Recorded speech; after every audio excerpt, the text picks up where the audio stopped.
Join करें हमारे Telegram channel को @SMB इंडिया पे और पाए मार्केट के लाइव अपडेट्स और इंट्राडे ट्रेडिंग आइडियाज़ डिस्क्रिप्शन में दिए गए लिंक से ज्वाइन करें। वीडियो से पहले चैनल को सब्सक्राइब ज़रूर करें, नोटिफिकेशंस के लिए बेल आइकन दबाएं और वीडियो के बाद लाइक, कमेंट और शेयर करना ना भूलें। Hello friends, welcome to life advisors. आप सभी का स्वागत है हमारे चैनल पे। आप देखना शुरू कर चुके हैं निफ्टी के 50। नए व्यूअर्स जो जुड़ रहे हैं उन्हें बता दें कि निफ्टी की 50 में हम निफ्टी के आज का ट्रेंड, आने वाले दिन का ट्रेंड, FII/DIs के डेटाज, ऑप्शन चेन एनालिसिस और निफ्टी के पूरे 50 स्टॉक्स के एनालिसिस करते हैं 20 से 25 मिनट के अंदर में। आशा करता हूँ आपको पसंद आएगी। तो चलिए शुरू करते हैं। निफ्टी के अगर आज ट्रेंड की बात करें तो एक गैप डाउन ओपनिंग हमने देखी, 11289 के ऊपर में ओपनिंग देखी हमने, लेकिन मार्केट में जो मैक्सिमम ट्रेडिंग होते हुए आज एक देखी हमने एक फ्लैट ट्रेंड के अंदर में लगभग 40 पॉइंट की रेंज में ट्रेडिंग होते हुए देखी। 11,270 से लेकर 11,310 के बीच में हमने ट्रेडिंग होते हुए देखी। क्लोजिंग 11,308 के ऊपर हुई है। हाईस ने बनाया 11,322 का, लो बनाया 11,242 का। तो कहीं ना कहीं 11,300 के ऊपर जो क्लोजिंग होते हुए दिखाई दे रही है एक अच्छा संकेत है। बट कैंडल्स की अगर बात करें तो कैंडल्स में कहीं ना कहीं थकावट बिल्कुल नज़र आ रही है और रोज़ हम ये डिस्कस कर रहे हैं कि कहीं ना कहीं थकावट जो है मार्केट में देखने के लिए मिल रही है। तो डेफिनेटली हो सकता है आने वाले दिनों के अंदर में हमें नीचे के लेवल्स फिर से देखने के लिए मिले। बट मैंने जैसा कहा आपको कि कॉशियस स्टांस बना के रखना है, बहुत ज़्यादा एग्रेसिव पोजीशंस नहीं बनानी है क्योंकि अपसाइड पोटेंशियल अभी काफ़ी कम होते हुए नज़र आ रहा है। अगर हम रेजिस्टेंस की बात करें तो आप देख सकते हैं कि रेजिस्टेंस के ठीक नीचे में आज क्लोजिंग होते हुए देखी हमने, कल हमने ठीक रेजिस्टेंस के ऊपर होते हुए देखी थी। और यहाँ पे जिस तरह का पैटर्न निकलते हुए आ रहा है, अगर कल नेगेटिव कैंडल बनती है, कल मार्केट में अगर गिरावट देखने के लिए मिलती है तो कहीं ना कहीं ये डबल टॉप का पैटर्न जो है वो बनते हुए आएगा और एक जो डाउन ट्रेंड है वो शुरू हो सकता है। लेकिन जिस तरीके के ऑप्शन चेंज जब हम बात करेंगे निकल के आ रही है, वहां कहीं वीकनेस नजर नहीं आ रही है, वहां मार्केट ऊपर ही जाते हुए नजर आ रहा है। बट मुझे ऐसा लगता है कि कल कहीं ना कहीं एक डिसीजन जरूर लिया जाएगा कि ऊपर जाना है कि नीचे। तो बैंक निफ्टी में जिस तरीके की अगर हम देखें सपोर्ट बनी हुई है, स्ट्रेंथ बनी हुई है, तो कहीं ना कहीं मुझे लगता है कि अपसाइड पोटेंशियल बिल्कुल है और ब्रेकआउट होते हुए कल हमको देखने के लिए मिल सकता है। तो इसलिए कल जल्दबाजी ना करें। मुझे लगता है अगर हमें अपने लॉन्ग्स कंप्लीटली अनवाइंड करने हैं, अपनी पोजीशंस कंप्लीटली अनवाइंड करनी है, तो 11,200 का लेवल बहुत ही इंपॉर्टेंट है। अगर इसके नीचे जाता है तो हमें हमारी सारी पोजीशंस काट लेनी है, सारे लॉन्ग्स काट लेने हैं। उसके बाद में मुझे लगता है डेफिनेटली एक रिवर्सल हो जाएगा और उसके बाद में मार्केट डाउन ट्रेंड में आ जाएगा। और कल के अगर लेवल्स की बात करें तो कल के लेवल्स मुझे लगता है अराउंड 50 पॉइंट ऊपर, 50 पॉइंट नीचे। अगर 11,400 को टच करता है तो डेफिनेटली कहीं ना कहीं प्रेशर देखने के लिए मिलेगा। बट मुझे लगता है कि कल सबसे इंपॉर्टेंट जो रहने वाला है वो मार्केट की ओपनिंग, कि मार्केट ओपन कहाँ होता है। मार्केट अगर आज के क्लोजिंग से ऊपर ओपन होता है तो डेफिनेटली कहीं ना कहीं चांस रहेगा 11,400 को टच करने का। लेकिन अगर नीचे ओपन होता है और विद इन 1 आवर वापस ऊपर नहीं आता है तो कहीं ना कहीं वीकनेस बन सकती है। तो कल ओपनिंग कल की अगर हम ध्यान रखेंगे तो मुझे लगता है कि कल हमें बिल्कुल मार्केट समझ में आ जाएगी कि कहाँ जाने वाला है। ओपनिंग नीचे की तरफ होती है तो कल मुझे लगता है मार्केट नीचे जा सकता है, और अगर ऊपर की तरफ होती है तो मार्केट अपसाइड जा सकता है। अगर ग्लोबल सेंटीमेंट की बात करें तो हर जगह से पॉजिटिवनेस आ रही है, तो कहीं ना कहीं मार्केट में सपोर्ट जो है वो बना हुआ है। बैंक निफ्टी की स्ट्रेंथ भी है, तो डेफिनेटली एक कहीं ना कहीं मार्केट को नीचे पुश करने का जो मार्केट में जो गिरावट है वो मुझे लगता है कहीं ना कहीं बहुत लिमिटेड रहेगी। इसलिए ऊपर साइड के पोटेंशियल भी दिखाई दे रहे हैं, लेकिन कॉशियस व्यू भी रखना है, तो बहुत ज़्यादा एग्रेसिव पोजीशंस ना बनाएं। चेंज इन ओपन इंटरेस्ट की अगर बात करें तो क्लियरली आप देख सकते हैं 11,300 हमारा क्लोजिंग लेवल है। यहाँ पे पुट की बहुत ही अच्छी क्वांटिटी में राइटिंग होते हुए दिखाई दी है, लेकिन कॉल्स भी यहाँ पे बहुत ज़्यादा एक्टिव है। तो डेफिनेटली जो हमें एक कॉशियस व्यू रख के जो हम चल रहे हैं उसका ये क्लियरली प्रूफ है कि दोनों तरफ की साइड की जो मूवमेंट है वो हमको देखने के लिए मिल सकती है। जो सुबह मार्केट जहां खुलेगा मुझे लगता है उसी तरफ प्रेशर ज़्यादा बनते हुए नजर आएगा। मार्केट अगर ऊपर की तरफ खुलता है तो ऊपर की तरफ प्रेशर बनते हुए नजर आएगा, मार्केट अगर नीचे खुलेगा तो नीचे की तरफ प्रेशर बनते हुए नजर आएगा। 11,200 इंपॉर्टेंट सपोर्ट है, उसके नीचे हो सकता है कि ना जाए, लेकिन कल अगर क्लोजिंग 11,300 के नीचे होती है, आज का जो लो है वो ब्रेक होता है, तो डेफिनेटली मार्केट में आने वाले दिनों में वीकनेसेस और देखने के लिए मिल सकती है। इसलिए कल बहुत ज़रूरी है मार्केट कहाँ खुलता है, उसके बाद में 1 घंटे जहाँ जिस साइड ट्रेडिंग ज़्यादा होगी डेफिनेटली उसी साइड मार्केट जाता हुआ देखने के लिए मिलेगा। तो हम यहाँ देखें तो एकदम फाइट बनी हुई है। आपको कहीं पे भी अगर देखें तो एकदम आप देख सकते हैं क्लियरली कि ऊपर में रेजिस्टेंस अच्छा खासा बना हुआ है और सपोर्ट भी अच्छा खासा बना हुआ है। तो कहीं ना कहीं एक बहुत बड़ी अपसाइड या डाउनसाइड मूवमेंट देखने के लिए मिल सकती है। वहीं अगर हम क्यूमुलेटिव ओपन इंटरेस्ट की बात करें तो आपको देखने के लिए मिलेगा कि नीचे ऊपर में अच्छा खासा रेजिस्टेंस बना हुआ है, नीचे अच्छा खासा सपोर्ट बना हुआ है। मैक्सिमम ओआई जो है 11,200 पे पुट्स की दिखाई दे रही है और 11,500 पे कॉल्स की दिखाई दे रही है। वहीं 11,400 पे भी अच्छी कॉल राइटिंग है, 11,300 पे भी अच्छी कॉल राइटिंग है।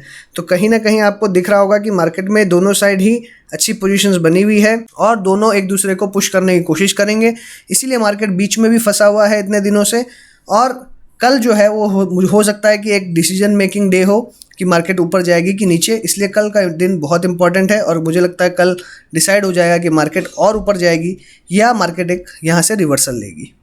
FIIs के अगर डेटा की बात करें तो यहाँ पे कैश मार्केट में आप क्लियरली देख सकते हैं 351 करोड़ का FIIs ने बाई किया है, 939 करोड़ का DIs ने सेल किया है। तो प्रॉफिट बुकिंग कंटिन्यूसली DIs की तरफ से देखने के लिए मिल रही है। लेकिन अगर FIIs की बात करें तो बहुत बड़ी वॉल्यूम में खरीदारी करते हुए नजर नहीं आ रहे हैं।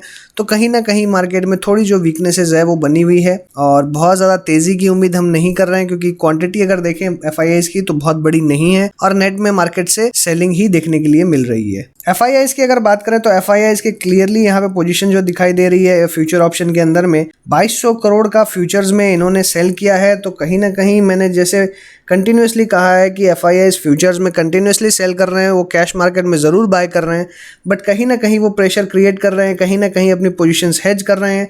तो डेफिनेटली स्टॉक फ्यूचर्स के अंदर में यहाँ पे कहीं ना कहीं जो कंटिन्यूसली सेलिंग देखने के लिए मिल रही है, ये उनके शॉर्ट का जो साइन है कि वो मार्केट में शॉर्ट्स भी क्रिएट कर रहे हैं वो क्लियरली दिखाई दे रहा है। और मार्केट में जैसे कैंडल निकल के आ रही है, जैसा पैटर्न निकल के आ रहा है, सिर्फ और सिर्फ अभी बैंक निफ्टी मजबूत दिखाई दे रहा है, बट कहीं ना कहीं एक रिवर्सल का संकेत भी हमको देखने के लिए मिल रहा है। तो उस बात को हम इग्नोर नहीं कर सकते, डिनाई नहीं कर सकते, इसलिए हमें कॉशियस रहकर ट्रेड करना होगा। बिल्कुल बहुत ज़्यादा तेज़ी या बहुत ज़्यादा मंदी की हम उम्मीद नहीं कर रहे हैं, लेकिन कहीं ना कहीं हमें अपनी पोजीशंस खाली करनी होगी, प्रॉफिट बुक करना होगा। इसलिए हमें वो व्यू जो है वो लेके चलना होगा कि कहाँ हमें अपनी पोजीशंस अनवाइंड करती है। मुझे लगता है 11,200 के आसपास अगर मार्केट ब्रेक करता है, वहाँ हमारी पोजीशंस कंप्लीटली, जो भी हमारे लॉन्ग्स है, कंप्लीटली एग्जिट कर लेने चाहिए। डाउनलोड करें लाइव कनेक्ट ऐप और पाएं latest news feed, latest videos और देखें live TV on the go, Zee business, CNBC Awaaz, CNBC TV 18 जैसे चैनल्स। और फॉलो करें हमें सोशल मीडिया पे, जैसे हमारे टेलीग्राम, कोरा, ट्विटर और फेसबुक पर। चलिए बात कर लेते हैं निफ्टी 50 के स्टॉक्स की, अल्फाबेटिकली डिस्कस करेंगे। पहला स्टॉक अदानी पोर्ट्स का 341.2 के ऊपर क्लोजिंग होते हुए देखने मिली है। 200 डेज का एवरेज पार किया है इसने और क्लोजिंग अच्छी देखने के लिए मिल रही है। वॉल्यूम के साथ ब्रेकआउट हुआ है। 347.75 का इसने आज हाई बनाया। हमारा इसमें 320 के ऊपर में बाई करने का कॉल था। डेफिनेटली अच्छे पैसे लोगों के बन रहे होंगे। अगर आपके इसमें अच्छे पैसे बने हैं तो कमेंट बॉक्स में ज़रूर लिखिएगा। साथ ही अगर एग्जिस्टिंग पोजीशंस की बात करें, मुझे लगता है कि वो अपने ट्रेलिंग स्टॉप लॉसेस 335 के आसपास रख के इसे होल्ड कर सकते हैं और ऊपर के लेवल्स 350 360 तक देखने के लिए मिल सकते हैं। 360 के बाद में एक बड़ा ब्रेकआउट हो सकता है, इसलिए ट्रेलिंग स्टॉप लॉस इसमें कंटिन्यूसली जैसे जैसे ये ऊपर जाता रहेगा वैसे वैसे अपने स्टॉप लॉसेस बढ़ाते रहें। 335 के स्टॉप लॉस साथ में एग्जिस्टिंग पोजीशंस होल्ड करें। नई पोजीशंस के लिए 350 तक का वेट करें।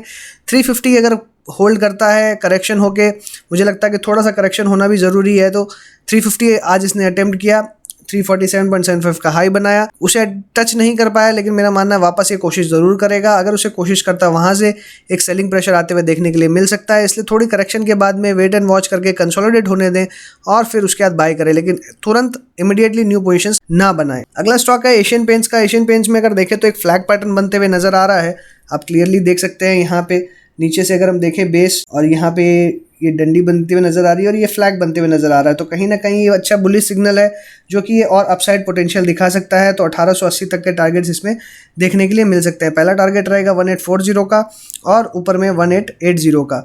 तो डेफिनेटली इसके अंदर में अच्छा बुलिशनेस मुझे लग रहा है बना हुआ है। कल अगर ये ऊपर की तरफ निकलता है 1820 के बाद में इसे बाय कर सकते हैं।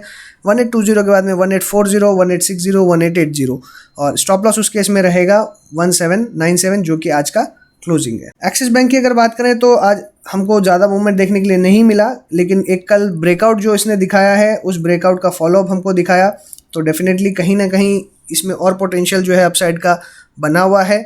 480 तक के हमारे टारगेट है। अगर करंट पोजीशंस हैं तो stop loss, trailing stop loss जो कि इसका 50 डे सिंपल मूविंग एवरेज है 438 का, उसे उस लेवल को लेके आप अपनी पोजीशंस होल्ड कर सकते हैं। फ्रेश पोजीशंस के लिए थोड़ा वेट करें। बजाज फिनसर्व कंप्लीटली साइडवेज नजर आ रहा है, कोई बाय कोई सेल नहीं है, इसमें ट्रेडिंग ना कोई नहीं बन रही है।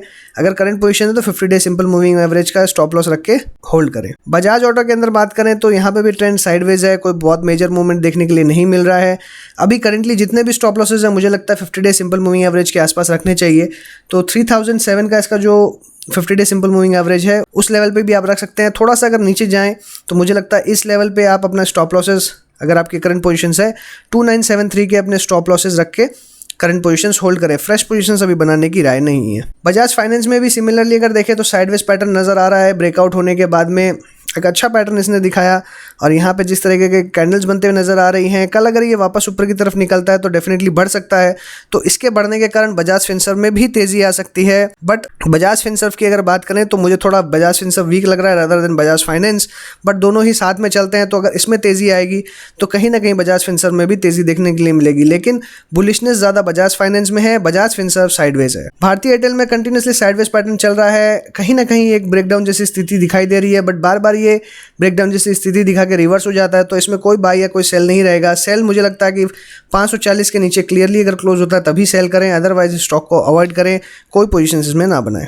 बीपीसीएल में देखें तो आज थोड़ी सी गिरावट हमको देखने के लिए मिली, लगभग 1.74 की, और ये एकदम बीच में फंसते हुए नजर आ रहा है। 200 डे सिंपल मूविंग एवरेज के ऊपर क्लोज हुआ है, 50 डे सिंपल मूविंग एवरेज आज ये क्रॉस नहीं कर पाया। तो क्लियरली देखें तो एक साइडवेज होते हुए नजर आ रहा है, एक कप टाइप का पैटर्न फॉर्म होते हुए नजर आ रहा है। तो हो सकता है कि कल अगर ऊपर निकले तो वापस से तेजी इसमें बन सकती है।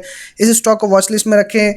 क्लियरली 430 के ऊपर ये निकलता है तो अराउंड 430 के ऊपर में ये बाय बन सकता है। तो 430 के ऊपर बाय करके चले। इसके टारगेट्स रहेंगे अराउंड 445 क्रॉस करेगा तो 460 480 तक के टारगेट देखने मिल सकते हैं। अगर 430 पे खरीदेंगे तो स्टॉप लॉस हमारा लगभग इसी लेवल पे रहेगा 420 के आसपास। तो 420 के स्टॉप लॉस के साथ में इसमें बाय करी जा सकती है। ब्रिटानिया में अगर देखें तो यहाँ पे 50 डे सिंपल मूविंग एवरेज के नीचे आज ये जाते स्टॉक नजर आया। तो कहीं ना कहीं एक ब्रेकडाउन जैसी स्थिति नजर आ रही है। डबल टॉप फॉर्मेशन यहाँ पे क्लियर दिखाई दे रहा है, बेरिशनेस कंप्लीट दिखाई दे रही है। अराउंड 3763 के नीचे अगर ये जाता है तो डेफिनेटली और वीकनेस बढ़ सकती है, इसके अंदर और गिरावट आ सकती है। तो अपनी पोजीशंस अगर हैं तो अराउंड 3763 के आसपास अपनी पोजीशंस को काट लें, उसके नीचे जाता है तो और बेरिशनेस बढ़ सकती है। सिप्ला की अगर बात करें तो सिप्ला में एक करेक्शन आज हमको देखने के लिए मिल रहा है। हालांकि आज का जो लो है वो अपनी ब्रेकआउट के लेवल से हम देखें तो काफ़ी ऊपर में दिखाई दे रहा है। तो कहीं ना कहीं जो मूवमेंट है अगर हम यहाँ देखें, अगर इसको हम एक्सटेंड करते हैं तो कहीं ना कहीं ये सपोर्ट लेते हुए दिखाई दे रहा है। कल ये स्टॉक वापस ऊपर जा सकता है, लेकिन अगर ये ट्रेंड लाइन ब्रेक करता है और ये जो बीच में गैप है अगर इसे फिल करने की कोशिश करता है तो मुझे लगता है कि अराउंड 740 के आसपास आ सकता है। तो अगर ये स्टॉक और नीचे आता है तो 740 के आसपास यहाँ से एक रिवर्सल इसे मिल सकता है। तो 740 के आसपास वेट एंड वॉच करें। अगर 740 आता है तो नई पोजीशंस बनाई जा सकती है। अगर करंट पोजीशंस है तो मुझे लगता है कि 717 जो कि काफ़ी मुझे लगता है ऊपर के लेवल पे अगर किसी ने लिया है तो काफ़ी बड़ा स्टॉप लॉस हो जाएगा, बट अभी हमारे पास में कोई ऑप्शन नहीं है। अगर 740 ब्रेक करता है तभी हमें वापस 717 तक का वेट करना है। 717 के नीचे जाएगा तो और वीकनेस बढ़ सकती है। करेंटली जो फार्मा में वीकनेसेस बनी हुई है वो कोविड की जो वैक्सीन है उसके कारण बनी हुई है, क्योंकि ऑलरेडी जो देश है वो डेवलप कर रहे हैं और इन स्टॉक्स के अंदर में ज़्यादातर जो तेज़ी है वो वैक्सीन की होप्स को लेके ही बनी हुई थी कि जो पहले बनाएगा उसमें लोगों के पैसे बन सकते हैं। तो कहीं ना कहीं इसके कारण थोड़ी सी वीकनेस देखने के लिए मिल रही है, बट अभी वैक्सीन फुल एंड फाइनल नहीं हुई है। तो मुझे ऐसा लगता है कि आने वाले दिनों के अंदर में भी इसमें तेज़ी रहेगी। और ऑलरेडी सिप्ला की और बाकी कंपनियों की जो दवाइयाँ हैं वो ट्रीटमेंट में अभी भी यूज़ आ रही है। अभी भी वैक्सीन लगने में मुझे लगता है वैक्सीन ज़रूर आ गई, लेकिन वैक्सीन लगने में सबको वैक्सीन लगने में काफ़ी समय लग सकता है। इसलिए अभी भी कोई फार्मा स्टॉक्स अगर किसी के पास है तो होल्ड कर सकते हैं। थोड़े स्टॉप लॉसेस बड़े हो सकते हैं, बट डेफिनेटली मुझे लगता है कि अभी बहुत ज़्यादा बेरिशनेस नहीं है। कोल इंडिया में देखें तो कंटिन्यूसली साइडवेज पैटर्न चल रहा है, तो स्टॉक को अवॉइड करें। पहले भी अवॉइड की सलाह थी, आज भी अवॉइड की सलाह है। डॉक्टर रेड्डीज में देखें तो इसमें भी वीकनेसेस देखने के लिए मिल रही है और इसमें भी सिंपल कारण एक ही है और वो है वैक्सीन की जो न्यूज़ है कंटिन्यूसली वो नजर आ रही है। इसीलिए सारे फार्मा सेक्टर्स में वीकनेस देखने के लिए मिल रही है। अगर हम सपोर्ट ड्रॉ करते हैं तो कहीं ना कहीं सपोर्ट जो है वो थोड़ा सा नीचे ही दिखाई दे रहा है, काफ़ी नीचे दिखाई दे रहा है, थोड़ा भी नहीं कहूँगा। जो सपोर्ट है वो काफ़ी नीचे दिखाई दे रहा है, अराउंड 4203 के आसपास दिखाई दे रहा है, इसलिए थोड़ी सी वीकनेसेस बनी हुई है और गिरावट आ भी सकती है। इसलिए अगर पोजीशंस है तो कल अगर ये वापस नीचे की तरफ आता है तो अपनी पोजीशंस अनवाइंड कर लें, अगर ये ऊपर की तरफ निकलता है तो पोजीशंस होल्ड करें। आइशर मोटर की बात करें तो 22,000 के ऊपर में हमारा बाई का इसमें व्यू था, तो आज एक नया ब्रेकआउट इसके अंदर हमको देखने के लिए मिल रहा है, तो कहीं ना कहीं एक अच्छा मोमेंटम इसमें देखने के लिए मिल रहा है और मुझे लगता है इसमें और तेज़ी बन सकती है। सारे ऑटो स्टॉक्स के अंदर में अगर देखें तो अच्छी तेज़ी बनी हुई है, तो लगभग 23,000 तक के टारगेट्स इसमें मिल सकते हैं। 23,000 अगर क्रॉस करेगा तो अराउंड 23,500 तक के टारगेट्स देखने मिलेंगे। गेल में अगर बात करें तो आज अच्छी मूवमेंट हमने देखी और एक्सपेक्टेड था कि इसके अंदर में मूवमेंट आते हुए दिखाई देगी। जैसे ही ये 99 का लेवल क्रॉस करता है, 99.5 का, इसमें और बड़ी तेज़ी बन जाएगी और मुझे लगता है 106 तक के लेवल जो इसमें थे, जहाँ पे ये बार बार वीक हो रहा है, वहाँ तक के लेवल्स हमको देखने के लिए मिल सकते हैं। तो फ्रेश पोजीशंस इसमें 99.5 के बाद में आप बनाएं। करंट पोजीशंस भी अगर बनाए तो मैंने जैसे टेलीग्राम ग्रुप पे बताया था कि इसमें 97 के आसपास जब ये था कि इसके अंदर में बाय बन रही है, तो मुझे लगता है कि इसके अंदर में अभी पोटेंशियल है। वॉल्यूम्स ठीक ठाक बढ़ती हुई दिखाई दे रही है, एक बड़ा मूवमेंट भी आ सकता है, एक वॉल्यूम के साथ में ब्रेकआउट भी 100 डे सिंपल मूविंग एवरेज का हो सकता है, इसलिए नेक्स्ट 2-3 दिन के अंदर में इसमें मूवमेंट देखने के लिए भी मिल सकता है। ग्रासिम क्लियरली देखें तो एक साइडवेज मोमेंटम दिखा रहा है, कोई बहुत ज़्यादा वीकनेसेस नज़र नहीं आ रही है, इसलिए स्टॉक को थोड़ा अवॉइड करें, ना बाई ना सेल, थोड़ा सा अवॉइड करना चाहिए। HCL टेक में देखें तो नया फ्रेश ब्रेकआउट होते हुए नज़र आ रहा है, तो कहीं ना कहीं जो मार्केट में वीकनेसेस बनी हुई है उसे IT सेक्टर संभालने की कोशिश कर रहा है। आज जब ये 711 के आसपास था तब हमने इसमें एक टेलीग्राम चैनल पे बताया था कि इसके अंदर ब्रेकआउट होते हुए नज़र आ रहा है, कहीं ना कहीं बाय का कैंडिडेट बन रहा है, तो इस स्टॉक में बाय करके चल सकते हैं। ऊपर में अराउंड 745 तक के टारगेट्स देखने के लिए मिल सकते हैं। HDFC में देखें तो एक आज अच्छा मूवमेंट हमको देखने मिल रहा था, लेकिन एक वॉलेटिलिटी के कारण जो कि बहुत छोटी रेंज में थी, वापस इसमें भी डोजी बनते हुए नज़र आ रही है, तो कहीं ना कहीं इसमें मोमेंटम जो है वो बन नहीं रहा है, वॉल्यूम्स काफ़ी कम है, तो अपसाइड पोटेंशियल जो है वो कहीं ना कहीं फेड होते हुए नज़र आ रहा है, इसलिए थोड़ा सा स्टॉक से दूर रहें। अभी कोई बाय या कोई सेल का व्यू नहीं है, होल्ड करें पोजीशंस अगर हैं तो। HDFC बैंक में देखें तो हमारा जो बाय का व्यू था 1050 के ऊपर में वो बरकरार है, और इसमें अगर हम देखें तो आज थोड़ी सी वीकनेस देखने के लिए मिली है, लेकिन जो क्लोजिंग है वो अपसाइड ही देखने के लिए मिली है, एकदम फ्लैट क्लोजिंग देखने के लिए मिल रही है, तो कहीं ना कहीं जो हमारा व्यू है बैंकिंग सेक्टर में बुलिशनेस का वो इंटैक्ट होते हुए नज़र आ रहा है, कहीं ना कहीं तेज़ी बनते हुए नज़र आ रही है। तो अभी अपनी पोजीशन होल्ड करें। 1050 हमारा बाय का लेवल था, तो करंट स्टॉप लॉस इसके अंदर में 1045 का रहेगा। 1045 के नीचे जाता है तो पोजीशंस काट लें।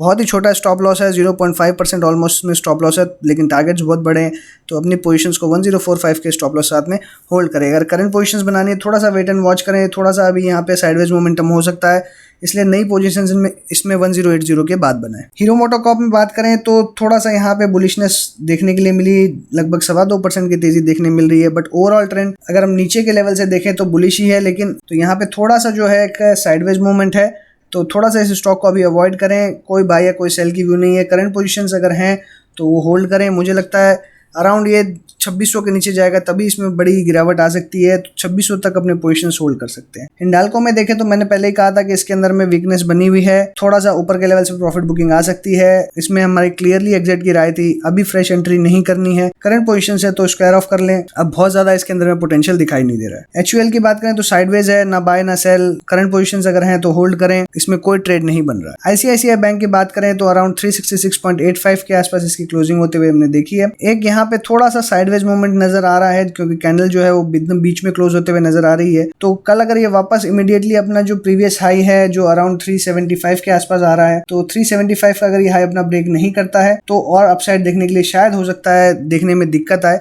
लेकिन कल अगर ये ऊपर निकलता है 375 के बाद में फ्रेश एंट्री आप कर सकते हैं। 375 के बाद में अप टू 380 400 तक के टारगेट्स देखने मिल सकते हैं। इंडसइंड बैंक की बात करें तो इंडसइंड बैंक में एक साइडवेज मोमेंटम देखने के लिए मिल रहा है, फिर से आज एक डोजी बनते हुए नजर आ रही है, तो कहीं ना कहीं इसके अंदर में जो व्यू है वो अभी भी साइडवेज है, कोई बहुत ज्यादा शॉर्ट या बहुत ज्यादा लॉन्ग की राय नहीं है। इंफ्राटेल के अंदर में भी साइडवेज व्यू है, कोई बाय या कोई सेल नहीं है, स्टॉक को अवॉइड करें। इन्फोसिस के अंदर देखें तो यहाँ पे भी साइडवेज मोमेंटम बना हुआ है, कहीं ना कहीं ये कंसोलिडेट करते हुए नजर आ रहा है, बड़े ब्रेकआउट इसमें आ सकते हैं, क्योंकि अगर इस स्टॉक को अगर गिरना होता तो डेफिनेटली ये गिर सकता था, लेकिन ये अपने रेंज को मेंटेन कर रहा है, ज़्यादा अपसाइड या डाउनसाइड अभी नहीं दिखाई है इस स्टॉक ने। वॉल्यूम्स कम होते हुए नजर आ रही है, तो कहीं ना कहीं फिर से अगर वॉल्यूम के साथ में बढ़ता है तो डेफिनेटली 1050 तक के टारगेट दिखा सकता है। इंडियन ऑयल के अंदर में मोमेंटम जो है साइडवेज है, कहीं कोई बाय या सेल नहीं है, अवॉइड करें। आईटीसी के अंदर में 204 रुपए 20 पैसे के ऊपर क्लोजिंग देखी है। कल जो ब्रेकआउट हमने देखा था उसका लगभग फॉलोअप में हमको देखने के लिए मिल रहा है। पोटेंशियल अच्छे बने हुए हैं, फिर से तेजी आ सकती है। जैसे ये 200 डे सिंपल मूविंग एवरेज पार करेगा 207 रुपए 30 पैसे का, बहुत बड़ी तेजी आ सकती है। 220 रुपए तक के लेवल्स डेफिनेटली देखने मिलेंगे।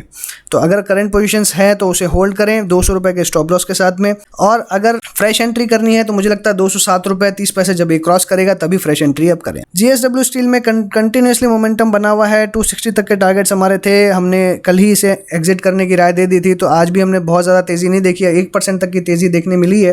तो अगर अभी भी आपके पास में होल्डिंग है तो आप एग्जिट कर सकते हैं। कोटक बैंक के अंदर देखें तो साइडवेज मोमेंटम बार बार दिखाई दे रहा है। 1350 का इसमें हमारा बाय का व्यू था, कल क्लोजिंग अच्छी देखने मिली लेकिन आज गिरावट देखने मिल रही है। इस स्टॉक में अगर पोजीशंस हैं तो कंटिन्यूसली साइडवेज चल रहा है। 1300 का आप स्टॉप लॉस रख के पोजीशंस को होल्ड करें, बहुत ज़्यादा साइडवेज है, वापस अपसाइड कल ये निकल सकता है। एलएनटी के अंदर में भी साइडवेज मोमेंटम दिखाई दे रहा है, तो फ्रेश एंट्री की राय नहीं है। अगर करंट होल्डिंग्स है तो अपनी पोजीशंस होल्ड करें। ये स्टॉक थोड़ा धीरे चलता है लेकिन इसमें पोटेंशियल बहुत है, मुझे लगता है वापस इसके अंदर में तेजी आ सकती है। लेकिन करंटली अगर बात करें फ्रेश पोजीशंस अभी ना बनाए, 960 970 के ऊपर निकलता है तभी फ्रेश पोजीशंस बनाए। मारुति के अंदर में देखें तो यहाँ पे कंटिन्यूसली मोमेंटम दिखाई दे रहा है, आज भी अच्छी तेजी देखने के लिए मिली, फ्रेश ब्रेकआउट होते हुए नजर आ रहा है। कल अगर ऊपर की तरफ निकलता है, आज का हाई जो है 6778, जैसे ये निकलेगा और तेजी बनेगी। तो डेफिनेटली अगर आज के हाई के ऊपर ये निकलता है, 1 घंटे तक अगर टिकता है तो वहां पे बाय किया जा सकता है। इसमें टारगेट रहेंगे 7000 7250 तक के, और स्टॉप लॉस रहेगा 6500। महिंद्रा एंड महिंद्रा में देखें तो यहाँ पे भी तेजी बनते हुए नजर आ रही है, बट थोड़े से मुझे यहाँ पे कुछ इश्यूज है। मुझे लगता है कि बहुत ज़्यादा अपसाइड इसमें देखने के लिए ना मिले, इसलिए थोड़ा सा कॉशन बना के रखें, बहुत ज़्यादा तेज़ी इसमें ना करें। हालांकि व्यू बिल्कुल बुलिश है, इसके अंदर में कहीं वीकनेस नहीं है, तो शॉर्ट तो बिल्कुल नहीं करना है, लेकिन लॉन्ग करने में मुझे थोड़े से इसमें इश्यूज है। तो मुझे लगता है कि इसमें थोड़ी पोजीशंस अभी वेट एंड वॉच करनी चाहिए। जिस तरह के फॉर्मेशंस निकल के आएंगे तभी हम इसमें कोई नई पोजीशन बनाएंगे। तो करंट पोजीशंस अगर है तो 600 के स्टॉप लॉस के साथ में होल्ड करें, और अगर फ्रेश एंट्री करनी है तो थोड़ा सा वेट एंड वॉच करें। नेस्ले साइडवेज है, इसमें कोई बाय या कोई सेल का व्यू नहीं है, इसे अवॉइड करें। एनटीपीसी में देखें तो आज थोड़ी सी तेजी हमको देखने के लिए मिली, कल प्रॉफिट बुकिंग देखने मिली थी ब्रेकआउट के बाद में, आज फिर से अपसाइड जाते हुए नजर आया है। वॉल्यूम भी आज इसमें अच्छी देखने के लिए मिल रही है, तो कहीं ना कहीं इसमें बिल्टअप जो है पॉजिटिव होते हुए नजर आ रहा है। कल अगर फिर से ये ऊपर निकलता है तो 100 डे सिंपल मूविंग एवरेज जो कि 91.67 के आसपास आ रहा है, वहां ऐसे रेजिस्टेंस फेस करना पड़ेगा। तो वहां पे अपने अगर नीचे की पोजीशंस है तो पोजीशंस अनवाइंड कर ले। ओएनजीसी साइडवेज चल रहा है, ना बाय ना सेल, अवॉइड करें। पावर ग्रिड के अंदर में भी एकदम मैंने कहा 180 के ऊपर जब तक ये क्लोज ना हो, 200 डे सिंपल मूविंग एवरेज के ऊपर में जब तक ये क्लोज नहीं होता तब तक इसके अंदर में कोई बाय या कोई सेल नहीं बनता है। तो अभी इस स्टॉक को अवॉइड करें, कोई इसमें बाय या सेल की राय नहीं है। रिलायंस में साइडवेज मोमेंटम देखने के लिए मिल रहा है, बट जिस तरीके का फॉर्मेशन नजर आ रहा है, अगर हम देखें क्लियरली यहाँ पे भी एक फ्लैग पैटर्न बनता हुआ नजर आ रहा है। क्लियरली अगर हम देखें तो यहाँ पे फ्लैग पैटर्न बनते हुए नजर आ रहा है, तो इसके अंदर में जो तेजी है वो बन सकती है। और कहीं ना कहीं मार्केट को अगर ऊपर जाना है, रिलायंस का सपोर्ट बहुत ही ज़्यादा ज़रूरी है, क्योंकि बहुत सारे स्टॉक्स के अंदर देखें तो कहीं ना कहीं वीकनेस नज़र आ रही है, बहुत ज़्यादा स्टॉक्स बुलिश नहीं है। अगर करंटली बुलिशनेस की बात करें तो ऑटो सेक्टर के अंदर में अच्छी बुलिशनेस देखने मिल रही है, बैंकिंग स्टॉक्स में बुलिशनेस देखने के लिए मिल रही है, और कहीं ना कहीं रिलायंस के अंदर में भी बुलिशनेस देखने के लिए मिल रही है। तो अगर ये तीनों सेक्टर परफॉर्म करेंगे तो मार्केट 11,500 जाने में देरी नहीं लगाएगा। तो अगर मार्केट को अच्छा ब्रेकआउट देना है, वापस 12,000 के लेवल्स को रिक्लेम करना है, तो रिलायंस का चलना बहुत ज़्यादा ज़रूरी है। और जिस तरह का पैटर्न निकल के आ रहा है, मुझे लगता है डेफिनेटली कहीं ना कहीं एक आध दिन के अंदर में ब्रेकआउट होते हुए दिखेगा। तो मार्केट को अगर पुश करेगा, या मार्केट के जो रेजिस्टेंस है 11,400 का, अगर उसे कोई ब्रेक कर सकता है तो वो सिर्फ और सिर्फ रिलायंस है। रिलायंस और ऑटो सेक्टर कल मिलकर मार्केट को लीड कर सकते हैं। तो रिलायंस और ऑटो सेक्टर के अंदर मुझे लगता है काफ़ी अच्छी तेजी देखने के लिए मिल सकती है कल। साथ ही आईटी स्टॉक्स का भी सपोर्ट मिलता हुआ नजर आ सकता है, इसलिए रिलायंस पे बहुत ज़्यादा फोकस रहेगा कल, कि रिलायंस जिस हिसाब से चलेगा उसी तरीके से मुझे लगता है मार्केट कल मूवमेंट करेगा। एसबीआई में देखें तो एसबीआई में अच्छी आज तेजी देखने के लिए मिली, वॉल्यूम्स भी शानदार देखने के लिए मिल रहे हैं, बट इसमें जब जब हमने वॉल्यूम्स देखा है तब तक उसके बाद में हमने इसमें सेलिंग भी देखी है, इसलिए कल ये ऊपर की तरफ निकलता है तो 210 के आसपास अपने प्रॉफिट्स बुक कर लें, वहां से एक बार गिरावट आपको देखने के लिए मिल सकती है। वापस नीचे आता है तो अराउंड 203-4 के आसपास आप वापस बाय कर सकते हैं। श्री सीमेंट्स में देखें तो कहीं ना कहीं साइडवेज मोमेंटम नजर आ रहा है, बहुत ज्यादा बाय या सेल का व्यू नहीं बन रहा है। जब जब इसमें बाय आता है, एक ब्रेकडाउन जैसी सिचुएशन नजर आती है, सेलिंग की राय 21,000 के नीचे रहेगी। 21,000 के नीचे जाता है तो बहुत ज़्यादा गिरावट आ सकती है, लगभग 19,000 तक के लेवल्स देखने के लिए मिल सकते हैं। तो अगर करंट पोजीशंस हैं तो 21,000 का स्टॉप लॉस रख के होल्ड करें। 21,000 के नीचे आता है तो सेलिंग की राय बनेगी, लेकिन बाय का व्यू अभी फिलहाल नहीं है। कल अगर रिवर्सल होता है तो हो सकता है कि और ऊपर बढ़े तो हम देखेंगे इसमें बाय करने का, बट करंटली बाय करने की कोई राय नहीं है। सन फार्मा में देखें तो यहाँ पे भी एक थोड़ा सा जो प्रॉफिट बुकिंग जोन है वो बना हुआ है। ऊपर के लेवल से प्रॉफिट बुकिंग बार बार देखने के लिए मिल रही है, बट ट्रेंड बिल्कुल बुलिश है, कहीं पे वीकनेस नजर नहीं आ रही है। वॉल्यूम्स कम होते हुए नजर आ रही है, कम वॉल्यूम के साथ गिर रहा है, इसलिए यहाँ पे प्रॉफिट बुकिंग देखने मिल रही है। कल ये स्टॉक वापस ऊपर निकल सकता है, तो इस स्टॉक को अपने रडार पे रखें। मैंने बार बार कहा है कि वॉल्यूम्स कम हो रही है, जब भी गिरावट हो रही है वॉल्यूम कम हो रही है, इसका मतलब है कि सिर्फ प्रॉफिट बुकिंग देखने के लिए मिल रही है। वापस फार्मा शेयर्स वापस बढ़ सकते हैं, तो फार्मा सेक्टर में अपनी जो नजर है वो बनाए रखें, वापस अपसाइड पोटेंशियल देखने मिलेगा। टाटा मोटर्स की बात करें तो 130 का मेरा इसमें लक्ष्य था, और कहीं ना कहीं मैंने कहा था कि वापस ये स्टॉक ऊपर आता हुआ देखने के लिए मिलेगा। 125 से 130 का जो जोन है वो प्रॉफिट बुकिंग जोन है। कल ये वापस अगर ऊपर निकलता है 130 के आसपास तक, या 2-4 रुपए ऊपर नीचे 125 to 130, जैसे मैंने कहा कि प्रॉफिट बुकिंग जोन है, तो कहीं से भी आपको सेलिंग देखने के लिए मिल सकती है। उस जगह में अपने प्रॉफिट्स बुक करें, एग्जिट कर लें। फ्रेश एंट्री के लिए 200 डे सिंपल मूविंग एवरेज का वेट करें, अगर उसके ऊपर निकलता है विद वॉल्यूम्स तब आप उसमें बाय करें। टाटा स्टील में देखें तो आज हमें एक हैमर बनते हुए नज़र आ रहा है, तो कहीं यहाँ पे एक साइडवेज मुझे लग रहा है ये होते हुए नज़र आ रहा है। बहुत ज़्यादा सेलिंग या बहुत ज़्यादा बाइंग की यहाँ कोई अपॉर्चुनिटी नज़र नहीं आ रही है। तो इस स्टॉक में अगर पोजीशंस हैं तो अपनी पोजीशंस यहाँ पे अनवाइंड कर ले। पहले ही हमने इसमें कह दिया था 420 के आसपास कि पोजीशंस अनवाइंड कर लें, तो अगर अभी भी नहीं की है तो अभी भी अनवाइंड कर ले। साइडवेज होते हुए नजर आ रहा है। टीसीएस में देखें तो कंटिन्यूसली साइडवेज चल रहा है, मोमेंटम 2300 के ऊपर में क्लोजिंग देने में अनसक्सेसफुल नजर आ रहा है। तो कल अगर ये 50 day simple moving average break करता है तो वीकनेस बढ़ सकती है, इसलिए इस स्टॉक में अगर पोजीशंस है तो 50 डे सिंपल मूविंग एवरेज जो 2246 के आसपास आ रहा है वो रख के अपनी पोजीशंस होल्ड करें। अगर उसके नीचे जाता है तो एग्जिट कर लें। टेक महिंद्रा के अंदर में हमने डिस्कस किया था कि तेजी आएगी, इसके अंदर में आज 2.5% की तेजी देखने के लिए मिल रही है। 720 का इसमें हमारा टारगेट है। बहुत ही अच्छा बुलिश पैटर्न बनते हुए नजर आ रहा है। कल फ्रेश पोजीशंस अगर बनानी है तो कल आज के ऊपर निकलेगा, ऊपर की तरफ निकलता है अराउंड 695 के आसपास इसमें फ्रेश एंट्री करें। 720 तक के आने वाले दिनों में पोजिशनल टारगेट देखने मिलेंगे। टाइटन में बात करें तो गिरावट हमने एक्सपेक्ट करी थी, आज थोड़ी सी तेजी इसने स्टॉक ने दिखाई, लेकिन गिरावट इसमें हमको देखने के लिए मिली। लेकिन आज का जो लो है और कल का लो है वो लगभग बराबर दिखाई दे रहा है, तो कहीं ना कहीं सपोर्ट मिलते हुए भी नजर आ रहा है 50 डे सिंपल मूविंग एवरेज का। अगर इसके नीचे निकलता है तभी और ज्यादा वीकनेस बनेगी, अदरवाइज कल फिर से रिवर्स हो सकता है। अल्ट्राटेक में हमारा क्लियर इसमें बाय का व्यू है, पहले भी बहुत बाय का व्यू रहा है। 3900 का हमने इसमें स्टॉप लॉस रखने के लिए कहा था। 3900 के स्टॉप लॉस के साथ में इसे होल्ड करें। कल अगर ये ऊपर निकलता है तो डेफिनेटली नेक्स्ट 2 से 3 दिन के अंदर में इसमें बड़ी तेजी देखने के लिए मिल सकती है। 4200-4400 तक के टारगेट्स देखने के लिए मिलेंगे। यूपीएल में भी हमारा क्लियर व्यू है बाय का और 520 तक के टारगेट्स हैं। अभी भी हमारा बाय का व्यू है, इसमें अगर पोजीशन हो तो होल्ड करें। अराउंड 460 के आसपास यहाँ पे अगर इसके नीचे जाता है 468 के, तो कहीं ना कहीं इसमें वीकनेस बन सकती है। लेकिन अभी 200 डे सिंपल मूविंग एवरेज के ऊपर में 3 दिन से क्लोजिंग होते हुए दिखाई दी है, तो डेफिनेटली कल अगर ये ऊपर निकलता है तो 520 बहुत जल्दी देखने मिलेगा। वेदांता के अंदर देखें तो यहाँ पे एक रिवर्सल पैटर्न देखने के लिए मिल रहा है। प्रॉफिट बुक करने के लिए हमने पहले कहा था कि इसके अंदर में आप कर लीजिए। हमारे 120 तक के टारगेट्स हैं इसमें आ चुके हैं, लेकिन जैसे स्टॉक के अंदर में काफ़ी न्यूज़ रहती है इसलिए मैं स्टॉक को अवॉइड ही करता हूं, तो कोई बाय या कोई सेल का व्यू नहीं है। और करंटली अगर पोजीशन है तो अनवाइंड कर लें। विप्रो साइडवेज होते हुए नजर आ रहा है। 50 डे सिंपल मूविंग एवरेज का सपोर्ट मिला है, तो कहीं ना कहीं वो पोजीशंस अपनी होल्ड कर रहा है। 50 डे सिंपल मूविंग एवरेज का स्टॉप लॉस रख के अपनी पोजीशंस इसमें होल्ड करें। अगर फिर उसके नीचे निकलता है तो पोजीशंस अनवाइंड कर लें। जी एंटरटेनमेंट में देखें तो कंटिन्यूसली इसमें मोमेंटम बना हुआ है, हर दिन ये हाईज पे हाई बनाया जा रहा है। आज भी इसमें वॉल्यूम के साथ में बाइंग देखने मिली है, बट मेरा स्टॉक पर थोड़ा ट्रस्ट कम है, इसलिए पोजिशनल व्यू मैं इसमें बिल्कुल नहीं दूंगा, क्योंकि इसके अंदर मैनेजमेंट इश्यूज़ है, बहुत न्यूज़ रहती है। मैं जनरली न्यूज़ वाले स्टॉक्स को अवॉइड करना पसंद करता हूँ। मेरी कोई बाय या कोई सेल की राय नहीं है। किसी की पोजिशंस हैं तो currently 50 day simple moving average का स्टॉप लॉस लगाएं। 100 डे सिंपल मूविंग एवरेज के ऊपर निकलता है तो इसके अंदर में और तेजी बन सकती है। 180 तक के टारगेट्स देखने के लिए मिल सकते हैं। तो अभी ये कहीं ना कहीं साइडवेज भी हो सकता है, क्योंकि ये 50 डे सिंपल मूविंग एवरेज और 100 डे सिंपल मूविंग एवरेज के बीच में आता हुआ नजर आ रहा है। तो इस स्टॉक में पोजीशन है तो 50 डे सिंपल मूविंग एवरेज का स्टॉप लॉस रखें। 100 डे सिंपल मूविंग एवरेज के ऊपर ज़्यादा तो 180 तक का टारगेट रखें। और अपनी पोजीशंस इसमें बना सकते हैं। सो इसी के साथ अपनी बात को आज यहीं पे वाइंड अप करूंगा। अगर आपको अच्छा लगा हो तो लाइक कीजिएगा, दोस्तों के साथ शेयर कीजिए, कमेंट बॉक्स में अपने व्यूज़ लिखना ना भूलें। चैनल सब्सक्राइब ना किया हो, आप नए हैं तो चैनल सब्सक्राइब जरूर कर दें, साथ ही बेल आइकन दबा दें ताकि कोई भी नई वीडियो मिस ना हो। साथ ही टेलीग्राम चैनल अगर ज्वाइन नहीं किया है तो डिस्क्रिप्शन बॉक्स में लिंक दी हुई है, वहां से आप ज्वाइन कर सकते हैं। So thanks for watching the video. Happy trading and investing.